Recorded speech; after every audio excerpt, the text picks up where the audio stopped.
नमस्कार, स्वागत है आपका जेकेएलएच प्राइम टाइम देख रहे हैं आप। मैं हूं आपके साथ सना वारिस। जम्मू कश्मीर के एलजी मनोज सिन्हा के कल दिए गए बयान की चर्चा हो रही है। एलजी मनोज सिन्हा ने कहा कि जम्मू कश्मीर को बर्बाद करने वालों का समय समाप्त हो गया है। दरअसल कल डूरू अनंतनाग में किसान संपर्क अभियान को संबोधित करते हुए एलजी मनोज सिन्हा ने कहा कि जम्मू कश्मीर पर शासन और उसे बर्बाद करने के लिए कुछ 500 या 1000 लोगों ने हाईजैक कर रखा था, लेकिन अब उनका वक्त समाप्त हो चुका है, समय समाप्त हो चुका है। साथ ही एलजी मनोज सिन्हा ने कहा कि अब नागरिकों की सेवा के लिए यूटी प्रशासन प्रतिबद्ध है।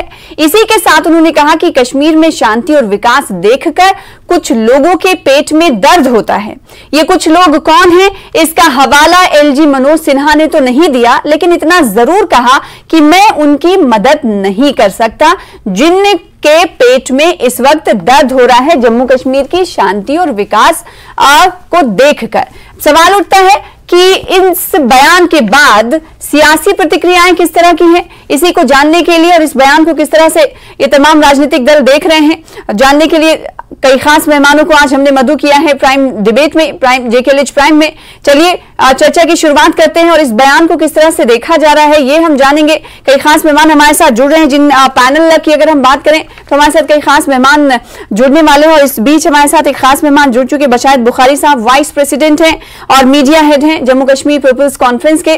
वक्त देने के लिए शुक्रिया सर, और जेकेएलएच प्राइम टाइम में शामिल होने के लिए भी शुक्रिया। और इसके अलावा कई और खास मेहमान आपसे कुछ देर बाद टीवी स्क्रीन पर नजर आएंगे, जिनमें रिटायर्ड जस्टिस हसनैन मसूदी साहब होंगे जो कि मेंबर ऑफ पार्लियामेंट है नेशनल कॉन्फ्रेंस के। इसके अलावा रविंद्र शर्मा साहब होंगे जो कि सीनियर लीडर हैं कांग्रेस के, अक्सर हमारे डिबेट का हिस्सा होते हैं। और साथ ही साथ डॉक्टर निर्मल सिंह साहब, farmer deputy CM Jammu Kashmir के, हमारे साथ होंगे। उनसे हम चर्चा को आगे बढ़ाएंगे। बशायत बुखारी साहब, सबसे पहले मैं आपसे जानना चाहूंगी, एलजी मनोज सिन्हा की तरफ से जो बयान आया, उन्होंने कहा कि कुछ लोगों, कुछ 500 या 1000 लोग ऐसे हैं जिन्होंने जम्मू कश्मीर प्रशासन को बर्बाद किया, अब उनका समय समाप्त हो गया है और अब जो प्रशासन काम कर रहा है वो सही तरीके से कर रहा है। इस पर पहली प्रतिक्रिया आपकी क्या है? ये पहले आपका शुक्रिया कि आपने मुझे मदऊ किया। ये बयान कब दिया उन्होंने? ये जो बयान है उनका कल अनंतनाग में किसान जनसंपर्क अभियान था। किसानों को लेकर एक अभियान उन्होंने शुरू किया है। उस अभियान के सिलसिले में मनोज सिन्हा जी गए अनंतनाग के डूरू और वहां पर उन्होंने संबोधन किया। मेरा मतलब ये है कि उन्होंने सियासी तौर पे लोगों की बात की, तामीर और तरक्की के एतबार से बात की, करप्शन के एतबार से बात की, किस एतबार से बात की? उन्होंने शांति और विकास को लेकर कहा कि कुछ लोग ऐसे हैं जिनके पेट में दर्द हो रहा है, उनके लिए मैं कुछ नहीं कह सकता, नाम भी नहीं लिया। अभी उन्होंने कहा कि तामीर और तरक्की की राह पर है जम्मू कश्मीर और शांति बेहद है, इसलिए लोग कुछ परेशान हैं, बौखलाए हुए। इस तनाजुर में उन्होंने बयान दिया। मुझे नहीं मालूम, मुझे लगता है कि गवर्नर साहब ने जो फरमाया है, मेरे हिसाब से उनको चाहिए था कि ये वेग स्टेटमेंट ना दे, उनको चाहिए था कि नाम बताना कि किसने क्या क्या किया है गलत और किस के जो उन्होंने लफ्ज इस्तेमाल किया है जो आप बता रहे हैं, कुछ पेट में दर्द, मेरे हिसाब से ठीक लफ्ज नहीं है ये जी। ये it's not a sweet word, sweet expression, I will not repeat it, अच्छा नहीं लगेगा। अब उन्होंने इस्तेमाल किया ये वो जाने, लेकिन उनको बता देना चाहिए था कि किस किस जुमरे में और किस किस मामले के एतबार से कौन कौन शख्स है, क्योंकि ये भी इट्स ऑल्सो डिफेमेटरी कि अगर आप जनरलाइज करके जितने भी लोग, उन्होंने 500 या 1000 की बात की है, जितने भी लोग सियासी उफक पर हैं जम्मू और कश्मीर में या थे या हैं जी, अब उसमें सब लोग हैं और सब लोगों के बारे में उन्होंने बता दिया है। मेरे हिसाब से मेरी उनसे गुजारिश है कि अगर वो नाम लेके अलग बोलती कि किसने क्या क्या किया है, वो ज्यादा मुनासिब रहता। दूसरी बात, इंपॉर्टेंट बात यह है कि तामीर तरक्की से किसी को खलल नहीं पड़ता है, तामीर तरक्की से हर इंसान खुश हो जाता है।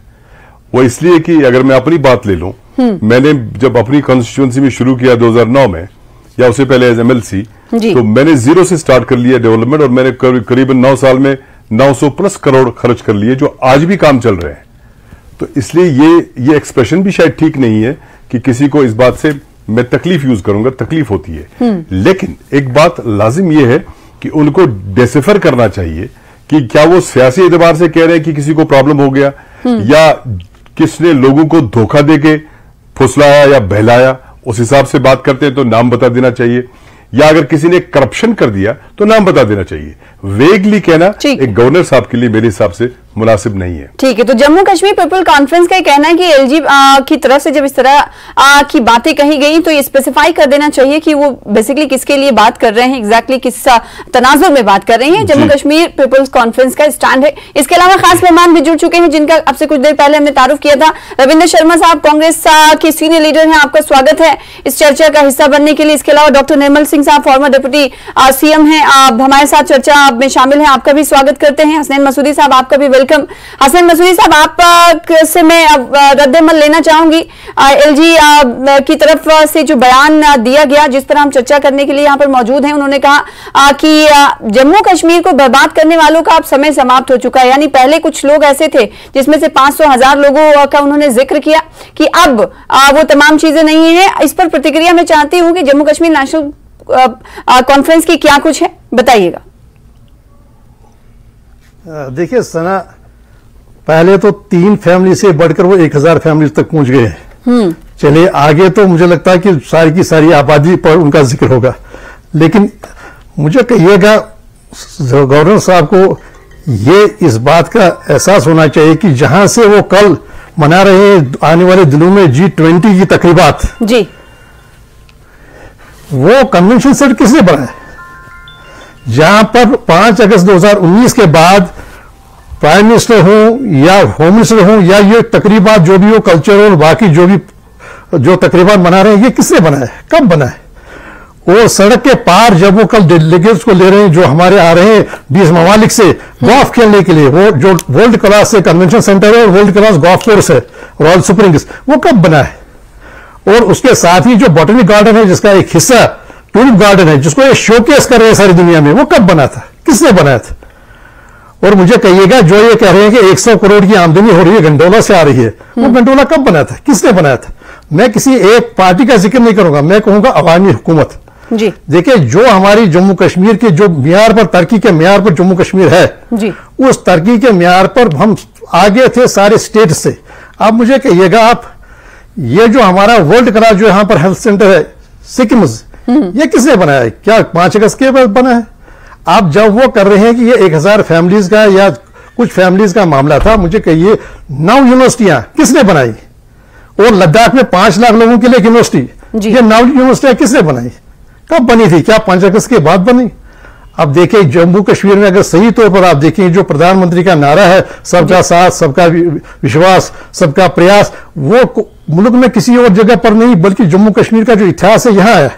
अब देखिए हमारे गिरिराज डोगरा थे फाइनेंस मिनिस्टर, जो वालिद नस्बती हैं अरुण जेटली के, 25 साल तक वो यहाँ पर रहे, वो वकील साहब तो यहाँ पर रहे फाइनेंस मिनिस्टर। उसके बाद डीडी ठाकुर, उसके बोधराज बाली, पंडित लोचन दत्त, इसी तरह लद्दाख से पोषक बकोला, सोनम वांगचुक, सोनम गैलसन, नरबू, डॉक्टर नरबू। तो यहां से कश्मीर से देखिए शेरी कश्मीर, और शेरी कश्मीर के बाद उनके साथी मिर्जा अफजल बेग और बाकी जो भी मिनिस्टर, सब ने एक साथ हाथ मिलाया और जम्मू कश्मीर को तरक्की तक दिया। गवर्नर साहब थोड़ा सा इदराक कीजिए, थोड़ा सा ये तजिया कीजिए, ये अवामी हुकूमत ने 70 साल में कहां से कहां तक जम्मू कश्मीर को पहुंचाया।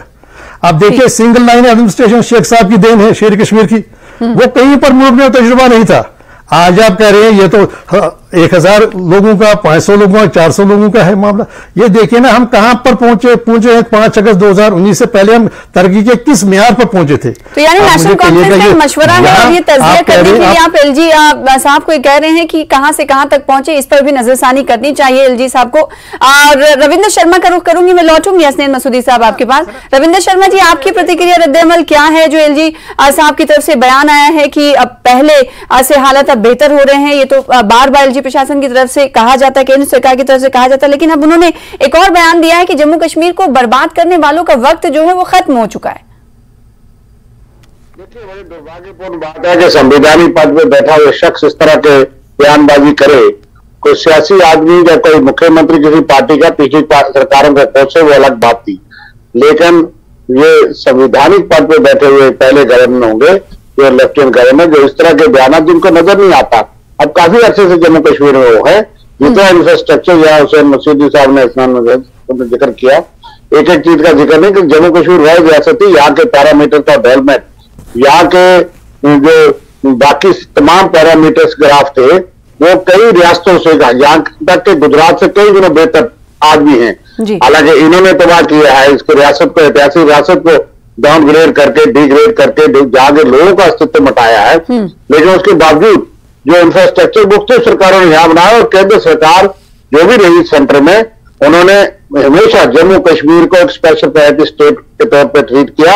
यहाँ हमारी मदद की, क्योंकि पाकिस्तान होस्टाइल नेबर था और मिलिटेंसी भी आई, उसके बावजूद रिकंस्ट्रक्शन और इंफ्रास्ट्रक्चर हुआ।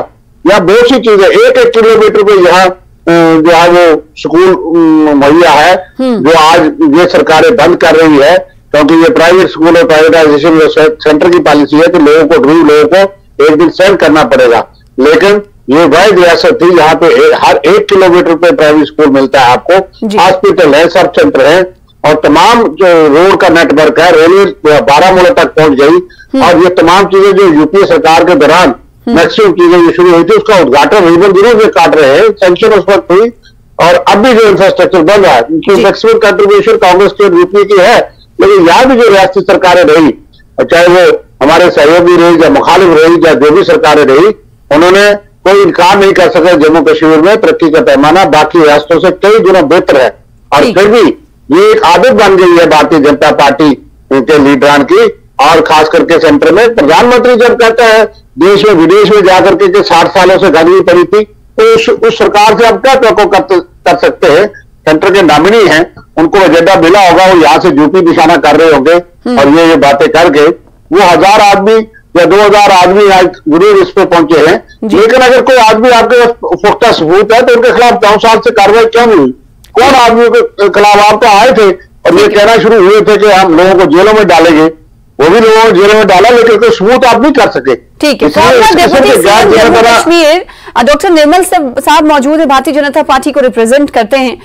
डॉक्टर निर्मल साहब, मनोज सिन्हा जी का, एलजी मनोज सिन्हा के इस बयान पर भारतीय जनता पार्टी क्या समझती है, बयान से क्या समझती है? साथ ही जो 1500 लोगों की बात एलजी साहब कर रहे हैं कि कुछ ऐसे 1000 लोग थे जिन्होंने जम्मू कश्मीर के प्रशासन को हाईजैक किया था, अब उनका वक्त समाप्त हो गया है। भारतीय जनता पार्टी क्या समझती है कि वो 1000 लोग कौन थे? देखिए सना, अभी हम एनसी के प्रवक्ता मसूदी साहब और ये जो रविंद्र शर्मा जी बोले थे कांग्रेस के, खासतौर पर रविंद्र शर्मा जी की जो भाषा है, एक तरफ तो एलजी साहब को वो कॉन्स्टिट्यूशन हेड मान रहे हैं और दूसरी तरफ वो बीजेपी के साथ उनको जोड़ रहे हैं। इस प्रकार की भाषा 5 अगस्त के बाद ये लगातार चारों तरफ से जो अटैक है यहां की एडमिनिस्ट्रेशन के ऊपर, विशेष तौर पर चाहे वो गवर्नर है चाहे वो एलजी है, और उसके बाद ये कहते हैं कि कोई बोले ना, वो कॉन्स्टिट्यूशनल पोजीशन पर नहीं है, सिर्फ वो एक सरकार को हेड कर रहे हैं। वो सरकार जो एक तरफ तो उग्रवादियों से लड़ रही है, दूसरी तरफ जो है अलगाववादियों से और ऐसे लोगों से लड़ रही है जो लोग लगातार कोई जीरो स्पोर्ट, हर जगह जो है देश के इंटरेस्ट को भी जो है ताक पर लगाते हुए ऐसा बयान देना जो पाकिस्तान अलगाववादियों उग्रवादियों को फायदा देते हैं। इस प्रकार के लोग जो बातें कह रहे हैं, यह हमें जो है अलजी साहब को जो है वो बताना चाहते हैं कि उनकी क्या, उन्होंने कैसे बात करनी चाहिए। अरे भाई, अलजी साहब ने जो बयान दिया है वो बयान जनरल टर्म्स में दिया गया है। कंपैरिजन करिए, ये कहते हैं कि 72 साल में बहुत कुछ हुआ, वहां पे हुआ है, सरकारें तो करती है, महाराजा हरि सिंह ने कम किया क्या? फिर शेख अब्दुल्ला नेशनल कॉन्फ्रेंस ने महाराजा हरि सिंह के खिलाफ क्यों जो है इतना लंबा क्विट कश्मीर मूवमेंट शुरू की, यहां पर जो है कम्युनलाइज किया, यहां पर जम्मू को भेदभाव किया इतने सालों में, और लगातार आज देखो ये जो बातें कर रहे हैं, 72 साल में सरकार में थे तो आपको करना ही था, लेकिन 72 सालों में जो आपने क्या किया, आपने जो करप्शन थी, वर्स्ट जो है सेकंड, शायद पहले एक समय था जो बिहार के बाद दूसरा नंबर जो है वो जब लालू का बिहार था, जो कश्मीर का बात, जम्मू कश्मीर की बात आती थी जी। आज उस पर अंकुश लग रहा है, मैं नहीं कहता हूं करप्शन समाप्त हो गई है। तो इस प्रकार की बात, और कितना फंड आए हैं। जब हम सरकार में थे, मैं बिशारत साहब आपके बीच में बैठे हुए बताएं, बिशारत साहब ही एक मिनिस्ट्री को हेड कर रहे थे, कितना फंड आए केंद्र से बिजली में, बिजली के लिए, पानी जैसे जिस प्रकार की बड़ी बड़ी स्कीम्स आई, पहले कितनी आपने दी? अरे भाई, चिट्टों के ऊपर ठेके लगते थे, आज ट्रांसपेरेंसी आई है, आज जो है जो गलत कोई करता है उस पर एक्शन हो रहा है। हाँ, करप्शन है, मैं नहीं कहता अभी समाप्त हो गई है, लोगों के साथ कनेक्ट की जरूरत है, लेकिन यह हमें सिखाना चाहते हैं।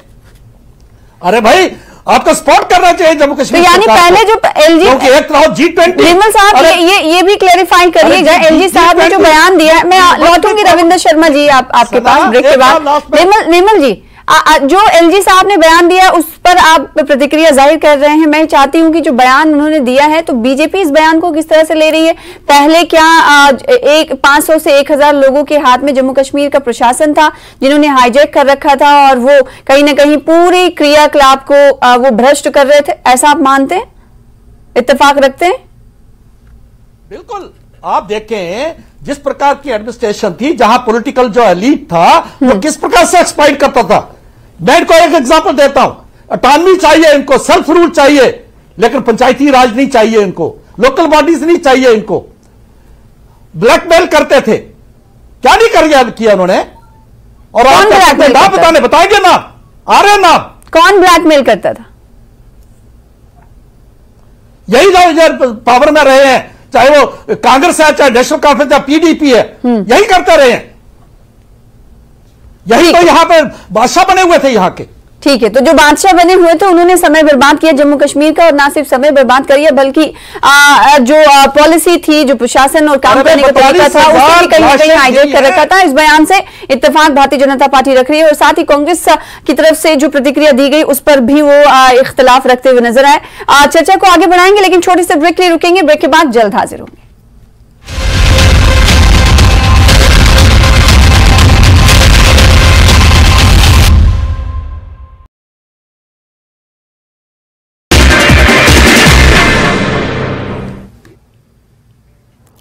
नमस्कार, धार रफ्तार भी में आपका बहुत स्वागत करते हैं। मैं हूं आपके साथ हिना जुबैर। शुरुआत करेंगे अहम खबरों से। उपराज्यपाल जम्मू कश्मीर मनोज सिन्हा ने अनंतनाग का दौरा किया। मनोज सिन्हा ने किसान संपर्क अभियान में किसानों और PRIs को संबोधित किया। उपराज्यपाल ने किसानों की जागरूकता के लिए लगाए गए विभिन्न स्टॉल्स का भी निरीक्षण किया। हज यात्रा से पहले हवाई किराए में बढ़ोतरी, जम्मू कश्मीर के हज यात्रियों में निराशा। हज कमेटी की चेयरपर्सन सफीना बेग की सरकार से किराया कम करने की मांग। इस बार भारत सरकार आज़मीन हज की मदद और सुविधाएं मुहैया कराने के लिए 463 मेडिकल, पैरामेडिकल और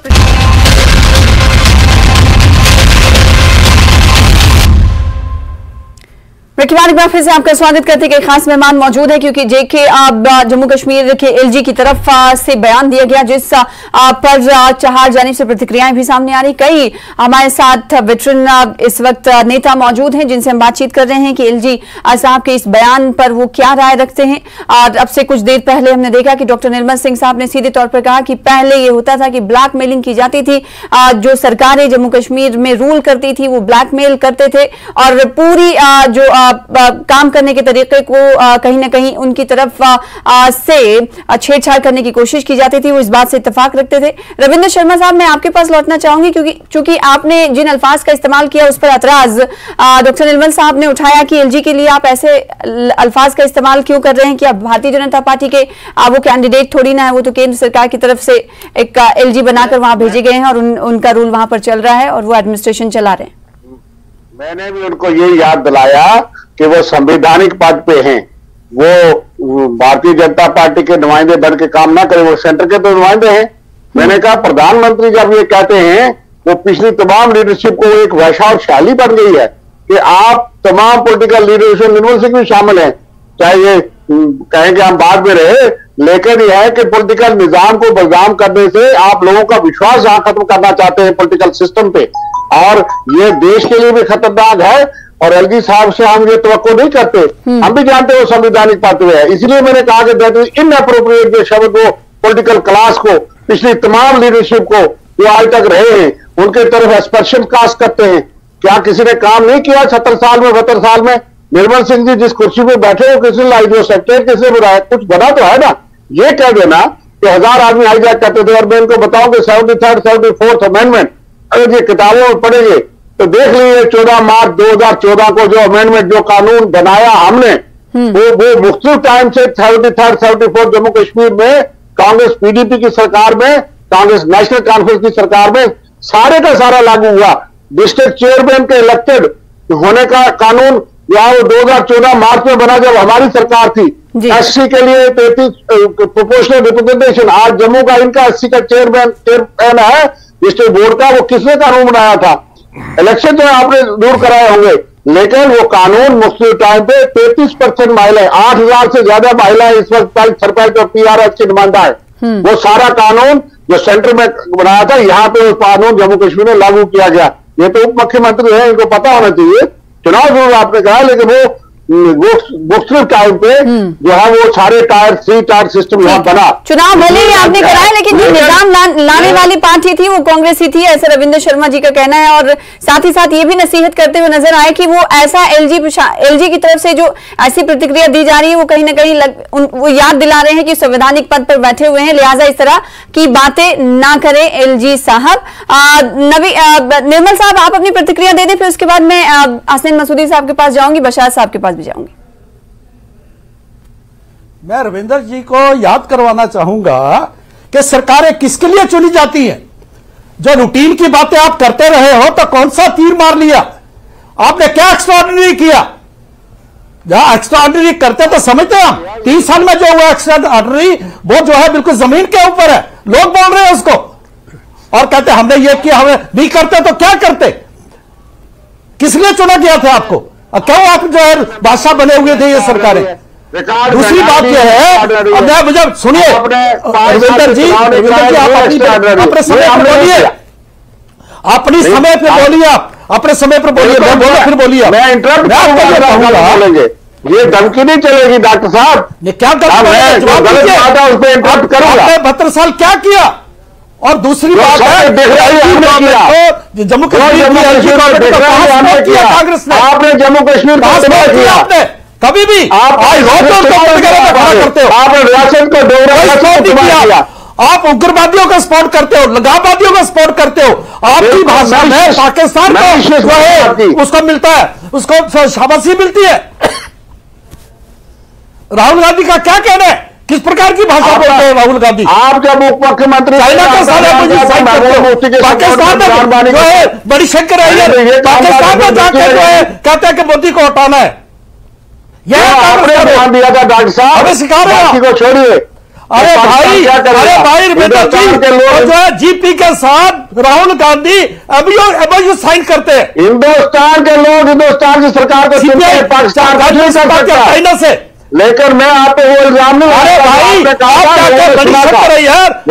सीनियर नेता है, पाकिस्तान कंस्पिरेसी करते हैं, षड्यंत्र रचते हैं, हमें सिखा रहे हो। कांग्रेस पार्टी डरेगी ना डरी है, मगर हम आपकी बातों को सुनने वाला नहीं है, आपकी बातों मर्यादा नहीं है, कोई नहीं सुनने वाला। ठीक है निर्मल सिंह साहब, ये मर्यादा आप जो एलजी के ऊपर अटैक करे हो। एलजी के ऊपर क्या अटैक? एलजी ने अटैक किया, हमने कहा संवैधानिक पद पे हो, आप करते रहो अटैक, आप तो रोज करते हो, बीजेपी रोज बोलती है संवैधानिक। कांग्रेस के किसी भी नेता आपको कांग्रेस ये कह रही है कि संवैधानिक पद पर बैठे किसी शख्स को इस तरह के बयान देना जेब नहीं देता, वो सवाल खड़े कर रहे हैं।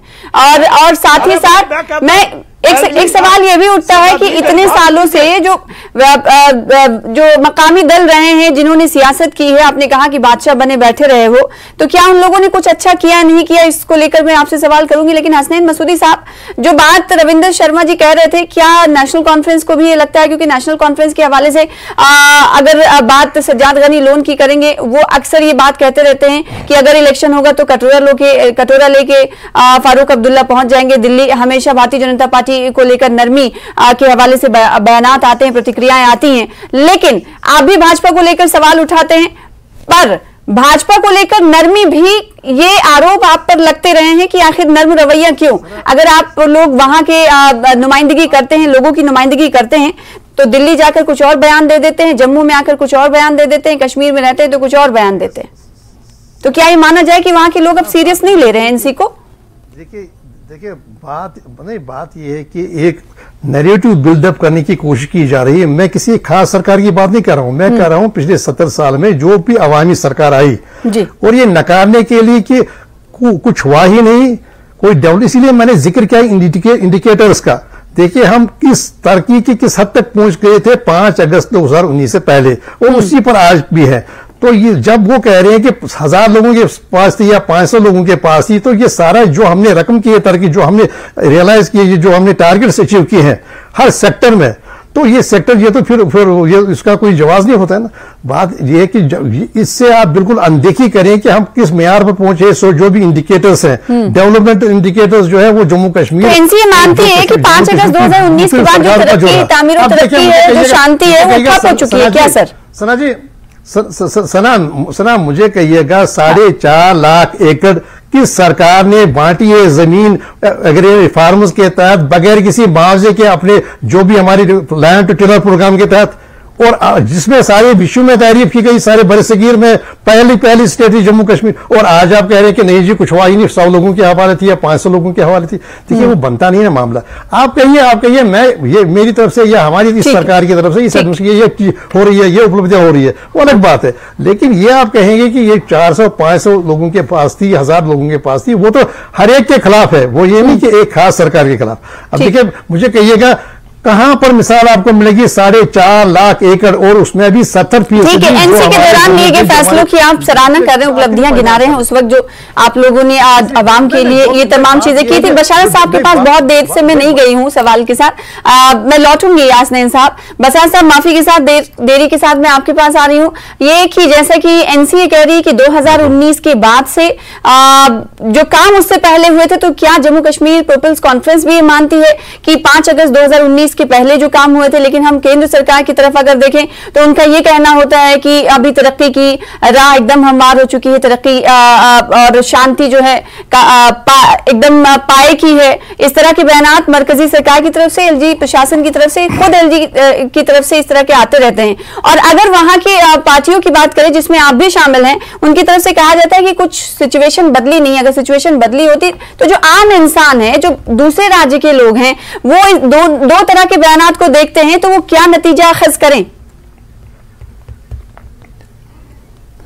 देखिए एक चीज माननी पड़ेगी, काम तो हमेशा होता रहता है, it's a continuous process.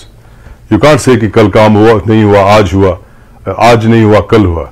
It's a continuous process, और अपने हिसाब से सब काम करते हैं, लेकिन काम के लिए सारा कुछ नहीं बना होता है। सबसे बड़ी बात यह है कि यहाँ पे एक अवामी सरकार होनी चाहिए, डेमोक्रेटिक, जिस डेमोक्रेसी में हम रहते हैं। अगर वहां पे अवामी सरकार नहीं है, अगर बीजेपी को या मरकजी सरकार को यह लगता है कि अवामी सरकार बहबूदी नहीं करती है, तो फिर ये सिर्फ जम्मू कश्मीर पे लागू नहीं होगा, ये सिर्फ डॉक्टर निर्मल सिंह जी या रविंद्र शर्मा जी पर लागू नहीं होगा, ये फिर लागू होगा पूरे मुल्क पे। तो इसका मतलब ये हुआ कि इनको पूरे मुल्क में निजाम बदलना चाहिए। और अगर हमारे गवर्नर मनोज सिन्हा साहब इतना शानदार काम कर रहे हैं, जैसा कि सब कह रहे हैं, ये खुद कह रहे हैं, तो फिर क्या ऐसा नहीं है कि आपको किसी और रियासत में 2, 4, 5 यूटीज बना के वहां पे मनोज सिन्हा साहब को भेज के वहां पे लोगों की बहबूदी का काम करना चाहिए, ताकि वो लोग भी आबाद हो जाएं? ऐसा नहीं है। रही बात नेशनल कॉन्फ्रेंस की, अगर मसूदी साहब ये कह रहे हैं ये काम हुए, इसमें कोई शक नहीं है, लेकिन मसूदी साहब को ये पता होना चाहिए, कानूनदान है, कि जब 31 में नेशनल कॉन्फ्रेंस निकली या 37 में या 47 में, क्या ये सिर्फ पुल बनाने के लिए निकली थी या जमीन बांटने के लिए? जिस चीज के लिए निकली थी वो मसला तो अभी ऐसा ही है। यहां के लीडर्स ने या तो दिल्ली की सरकार को, दिल्ली वालों को भी बना लिया और लोगों को भी बना लिया हमेशा, और अपना उल्लू सीधा करते रहे। तो इनको तय करना चाहिए कि या सिर्फ ये इसके आईसीसी बनाने के लिए निकले थे, किस चीज के लिए निकले थे, या सियासी मामलात को ये लॉजिकल कंक्लूजन में पहुंचाने के लिए निकले थे। अभी तक तो हम सियासी तौर पर परेशान हैं, अभी भी मसले कश्मीर है, अभी भी लोग मर रहे हैं, हर घर परेशान है। हमारे घर से लोग कब्रिस्तान पहुंच गए हैं, बाकी कौन घर नहीं है जहां से कोई ना कोई बंदूक की नजर हो गया या कब्रिस्तान पहुंच गया है। तो क्या सिर्फ पुल बनाने के लिए निकले थे हम? तो जवाब मांगे ना इन सबसे आप, सना जी, कि किस लिए निकले थे, वो मसाइल ऐसे क्यों है अभी तक? और सब हाँकते हैं, लंबी लंबी हाँकते हैं, बड़ी बड़ी बातें करते हैं। ऐसा लगता है कि जैसे सारे लोग बेवकूफ हैं। अवामी हुकूमत नहीं तो क्या मसले कश्मीर मुमकिन है क्या बशारत साहब? कहां मसला है आपका? क्यों नहीं किया आज तक हल आपने?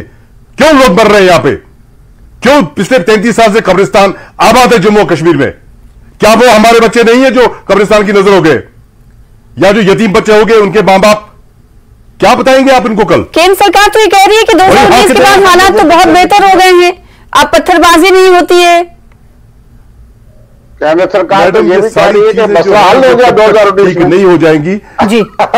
सुनिए ना, ये मसला, ये देखिए ना, ये तो ये हवा चलती है कभी दाएं कभी बाएं जी, लेकिन मसला ये कि आप जब पेड़, सुनिए ना, लास्ट बात कहूंगा, जब पेड़ पे बीमारी लगती है तो आप पत्तों पे छिड़काव करते हैं दवाई की, लेकिन तकलीफ और बीमारी तो जड़ में होती है, जड़ को आप देखते ही नहीं है। बिल्कुल, कई इससे जुड़े हुए कई और सवाल करूंगी। आप तमाम से दरखास्त है कि हमारे साथ जुड़े रहिएगा, इस चर्चा को हम आगे बढ़ाएंगे। छोटे से ब्रेक के लिए रुकेंगे, ब्रेक के बाद जल्द लौटेंगे।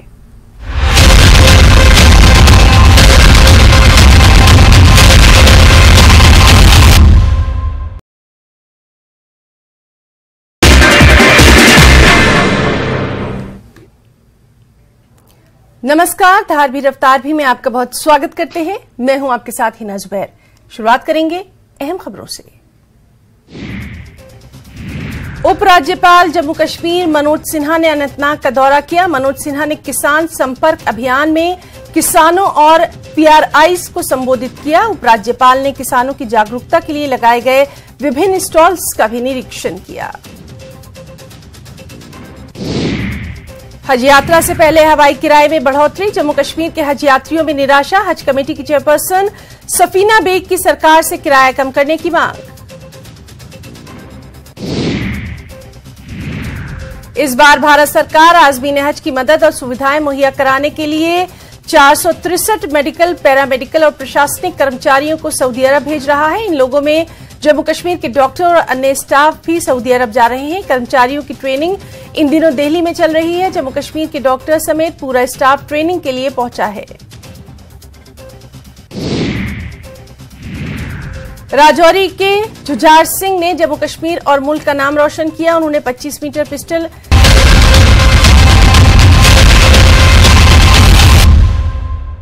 एक बार फिर से आपका स्वागत करते हैं। जेकेएलएच प्राइम टाइम देख रहे हैं आप। एलजी के बयान पर कई तरह की सियासी प्रतिक्रिया आ रही हैं। तमाम राजनीतिक दल अपनी अपनी प्रतिक्रिया दे रहे हैं। कई खास लीडरान हमारे साथ पैनल में मौजूद है जिनसे हम चर्चा कर रहे हैं। निर्मल सिंह साहब, कुछ देर पहले बशारत बुखारी साहब का बयान आपने सुना, और साथ ही साथ हसन मसूदी साहब, जहां एनसी पर तंज था तो वहीं भारतीय जनता पार्टी से सवाल था। इस पर रिएक्शन में चाहूंगी। निर्मल साहब, आपका रिएक्शन क्या हुआ? मसले कश्मीर की बात जेकेपीसी कर रही है, इससे पहले उन्होंने एनसी पर भी तंज किया, कांग्रेस पर भी कहीं ना कहीं उन्होंने हमला बोला। बशारत साहब ने, भारतीय जनता पार्टी मसले कश्मीर के हवाले से क्या राय रखती है?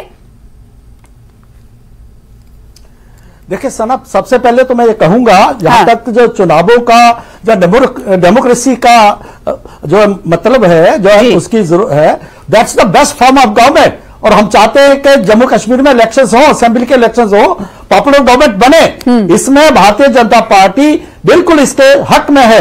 तो इसलिए हम कोई चाहते हैं कि एलजी रूल जो है कंटिन्यू करे, इस प्रकार की कतई भी बात नहीं है। तो इसलिए हम चाहते हैं कि जल्दी से जल्दी यहां इलेक्शंस हो। एक तो बात यह कहूंगा।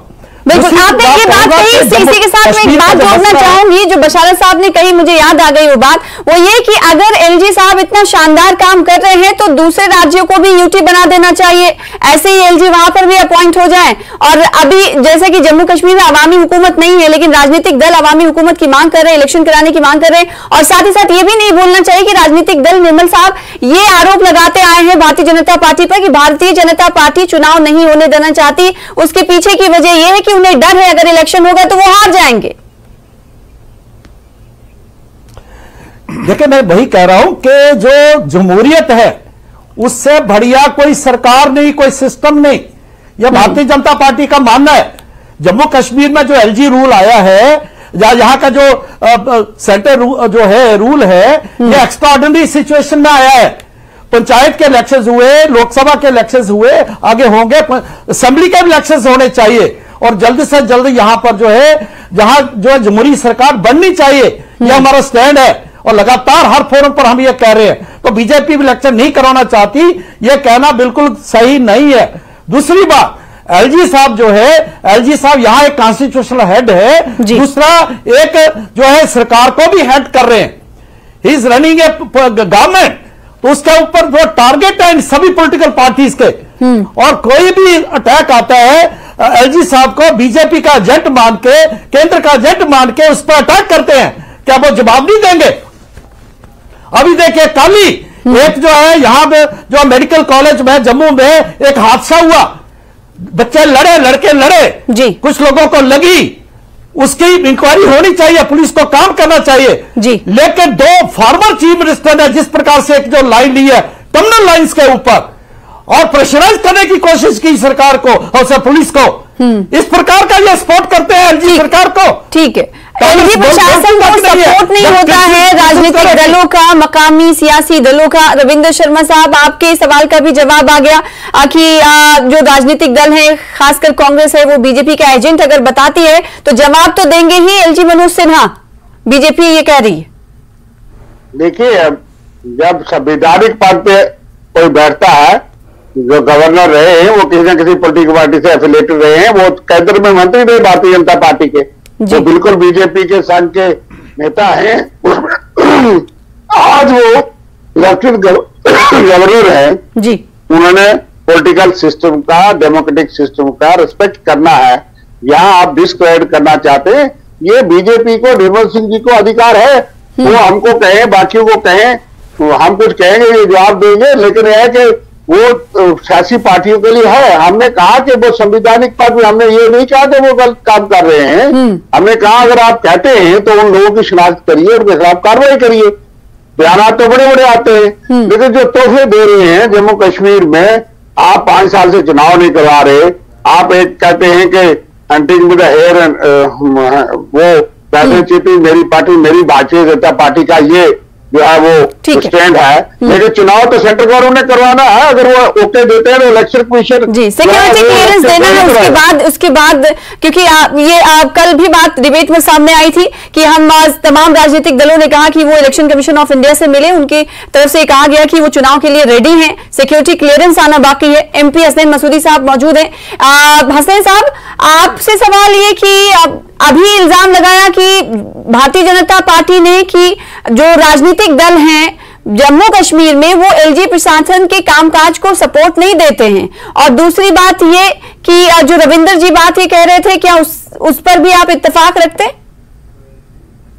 पहले एक बात मैं कहूँ, हाँ देखिए सना जी, जम्मू कश्मीर बशारत साहब के सवाल का भी जवाब दीजिए कि मसले कश्मीर को लेकर एनसी कहां पर स्टैंड करती है। जम्मू कश्मीर देखिए जम्मू कश्मीर नेशनल कॉन्फ्रेंस की सरबराही में भी हमने एक लंबी जंग लड़ी शख्सी राज के खिलाफ, और शख्सी राज से हम लोगों को ले आए एक अवामी राज से, क्योंकि हमारा नारा पहले से सरदारी अवाम का हक है।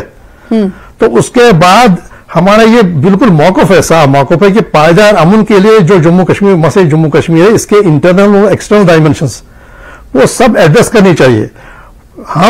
हम पहले दिन से कह रहे हैं, अव्वल से हमने रेजोल्यूशन पास किया असेंबली में कि अंदरूनी खुदमुख्तारी जो इंटरनल डायमेंशंस है उनको, उनके के लिए, उनके रेजोल्यूशन के लिए वो जरूरी है, और बाकी जो एक्सटर्नल डायमेंशन वो बातचीत कीजिए, उस पर भी हम रोज हमारी तनकीद होती है, आप ये कह रहे हैं बातचीत कीजिए, जबकि अभी इस वक्त LOC पर अगर अमन है वो है क्योंकि जो डायरेक्टर जनरल है मिलिट्री ऑपरेशन दोनों मुल्कों के आपस में बातचीत की है, ऐलानिया किया है इकट्ठे, और इकट्ठे इस वक्त जगमदी उसी से कायम है। तो हमारा पहले यह मौक़िफ़ रहा है, बल्कि उसकी वजह से तनकीद भी हो रही है कि आप ये कह रहे हैं बातचीत कीजिए, हम कह रहे हैं कि बातचीत से आप क्यों कतरा रहे हैं, जबकि बातचीत ही मसले का हल है।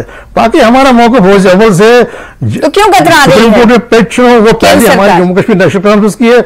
एनसी को क्या लगता है क्यों कतरा रही? जैसे कि आप बातचीत पर जोर देते आए हैं, PDP अगर बातचीत पर जोर देती है तो उन पर भी सवाल खड़े किया जाता है, और सवाल ये भी होता है कि एक तरफ आतंकवाद को बढ़ावा देने वाला मुल्क, उससे कैसे बातचीत की जाए।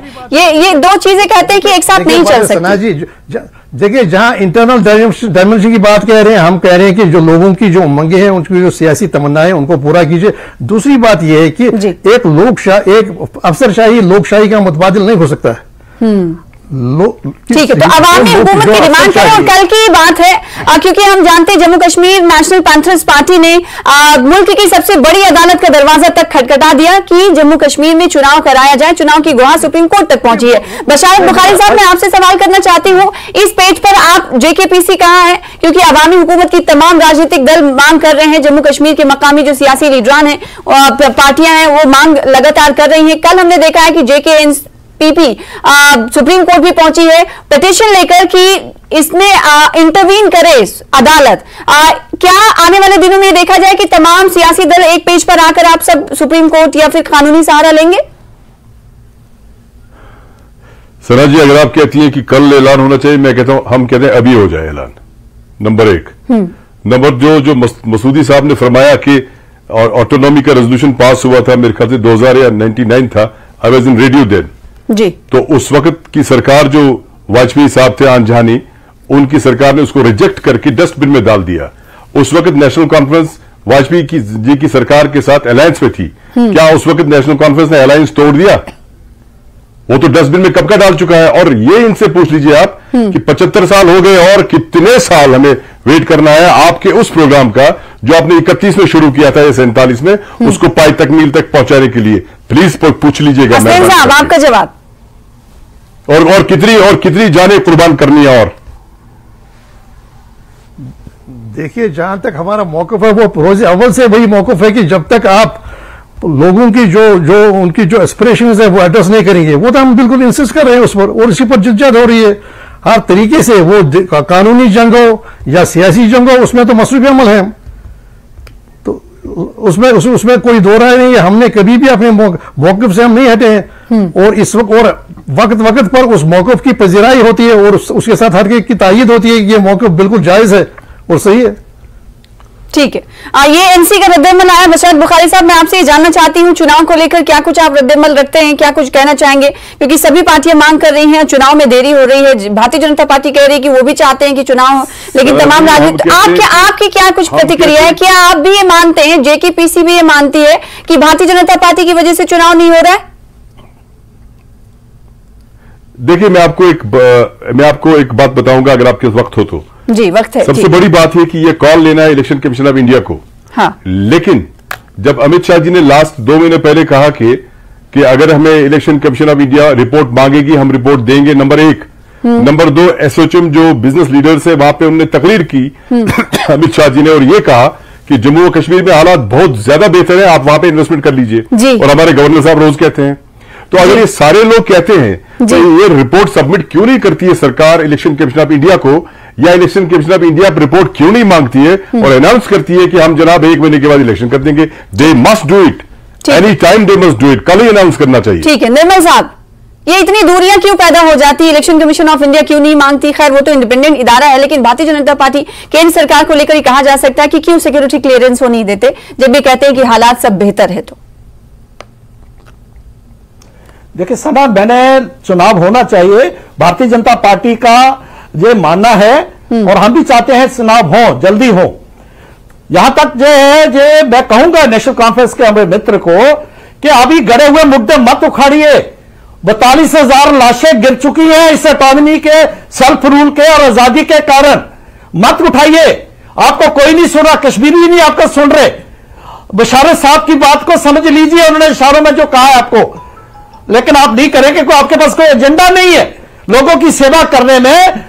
और जो मसला कश्मीर नहीं है, जम्मू कश्मीर में जो मसला है, जम्मू कश्मीर जो मसला है, उसका हल जो है 5 अगस्त 2019 के बाद उसका शुरू हो गया है, और उसी सिस्टम में आगे चलेगा। कोई नहीं मानेगा, कोई भी सरकार में। कांग्रेस के लोग साथी को कहूंगा, उसका क्या कहना है इसके ऊपर 370 को वापस लाने के लिए? देखिए, ये बशारत बुखारी साहब ही कह रहे हैं, आप उनकी सपोर्ट कर रहे थे उनकी बातों की, अब वो आपसे सवाल कर रहे हैं कि फौरन इलेक्शन करवाइए। आप इनको बोलिए, डॉक्टर निर्मल सिंह जी को बोलिए फौरन इलेक्शन करवा दीजिए, फौरन से पेशतर। अगर कितनी भी जबरदस्त सरकार हो, गवर्नर साहब की सरकार, फिर भी अवामी राज होता है। आपको मैं सना जी बता दूं, 125 नंबर होते थे हमारे एमएलसी और एमएलए। अब देखिए, जब पूरे जम्मू कश्मीर में 125 एमएलए एमएलसी घरों में रहते थे, इलाकों में रहते थे, कितने लोग उनसे मिलते थे रोज। और आप आज किससे मिलेंगे? Who is available? नोबडी। निर्मल साहब किसके पास जाएंगे? किसके पास अपनी पीड़ा बताएंगे? भारतीय जनता पार्टी महसूस करती नहीं है क्या इसकी कमी? निर्मल साहब हम सहमत हैं, हम सहमत नहीं, मैं कह रहा हूं, बार बार कह रहा हूं कि इलेक्शन होने चाहिए। बशारत साहब जो कह रहे हैं हम उससे सहमत हैं। ठीक है रविंद्र साहब, आपका छोटा सा रिएक्शन चाहूंगी, फिर उसके बाद डिबेट को क्लोज करना होगा, वक्त की कमी है। रविंद्र साहब जल्दी से। मैं सिर्फ निर्मल सिंह जी से ये पूछना चाहता हूं कि दिल्ली और जम्मू के बीच में कौन रुकावट है जो इलेक्शन को रोक रहा है? गवर्नमेंट आपकी है, सरकार आपकी है, या गोलियों में रुकावट का नाम क्या है निर्मल साहब?